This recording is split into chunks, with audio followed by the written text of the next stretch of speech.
time now is 8:41. Let's go back to our lead story this morning, fracking. A vital contribution to our energy needs or an environmental nightmare? That is the question the government is due to answer today in a landmark ruling. If it gives the green light to 2 sites in Lancashire, then it could pave the way for companies to extract shale gas from sites across England. A little earlier we heard from Francis Egan from Quadrilla, the company which wants to do the drilling. This is what he said.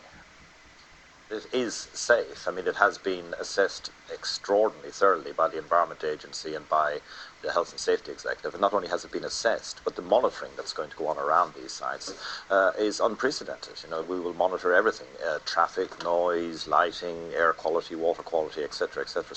So they really can feel assured. I understand that it's like a construction site, but it's temporary. And when it goes away, you won't know anything is there.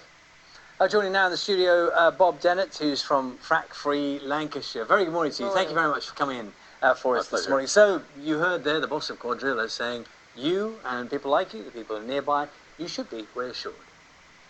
Reassured by his words? Yes. I don't think so. There are so many peer-reviewed academic papers in the ether now. There are something just short of 900 of them that say that fracking is dirty, it is dangerous, it is a public health danger. In many criticisms and many of the negative impacts of fracking amongst those papers, we've had the earthquakes.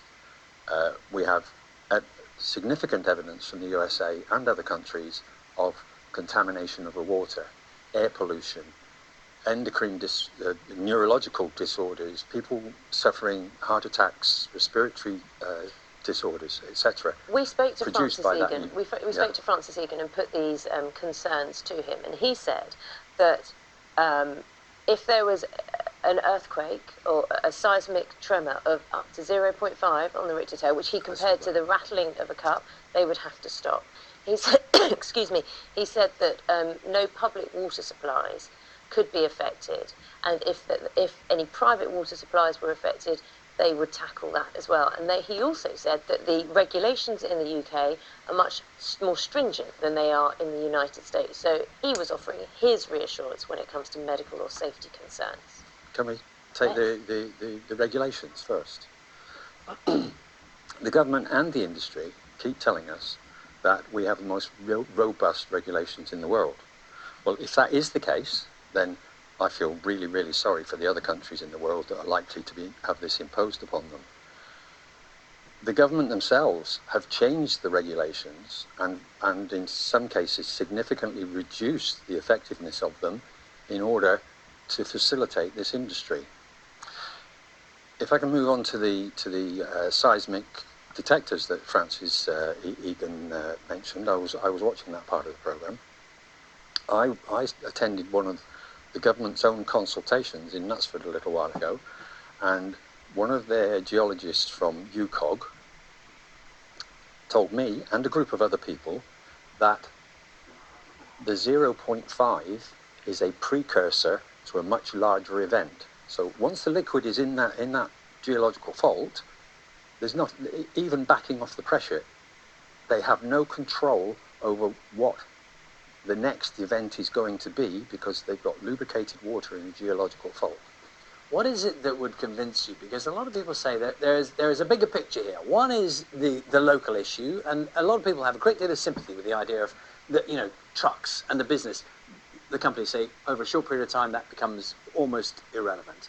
But people say there's a bigger issue, which is where do we get our gas from? And this is the future.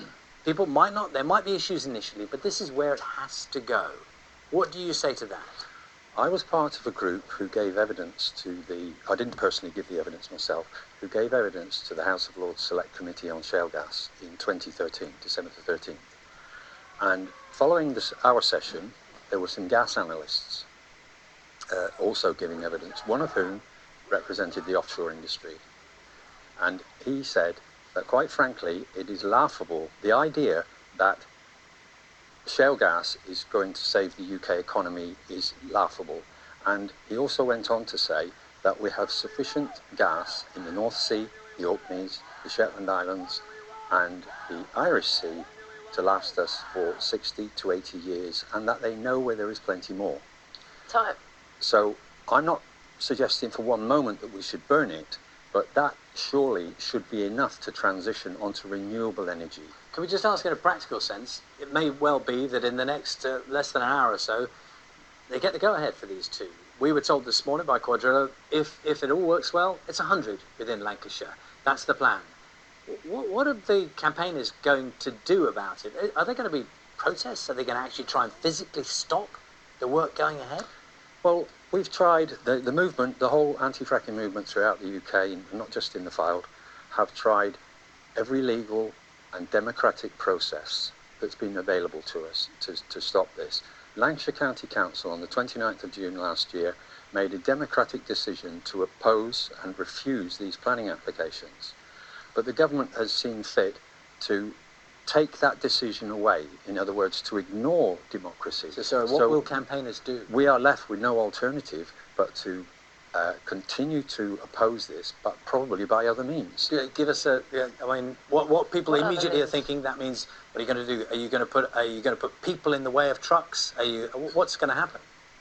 There are a variety of options, and it is not my place to discuss those options here on live television. Well, people will be, why not? I understand the reluctance, because this is the next step. Either it doesn't get the go-ahead, you'll be happy. If it doesn't get the go-ahead, the next step you're saying is some kind of physical protest. Probably going to be direct action, because that's the only option we're left with. As I said, we've been through all the democratic and legal processes. There is, in respect with regard to this particular announcement that's being made today, there is a group being pulled together of legal experts who are going to launch a judicial review. I dare say that that's going to cause some delay, but if that fails, then the only option left to us is to stop this industry, is to take direct action. What are you prepared to do personally? I'll quote David Cameron, actually. I will do whatever it takes to stop this industry. I will do my best to ensure that that is peaceful and legal. We appreciate your time this morning. Thank you. Thank you, Bob. Bob Dennett there, Fracking campaigner. 12 minutes to 9. Let's talk to Carol. Let's find out what's happening with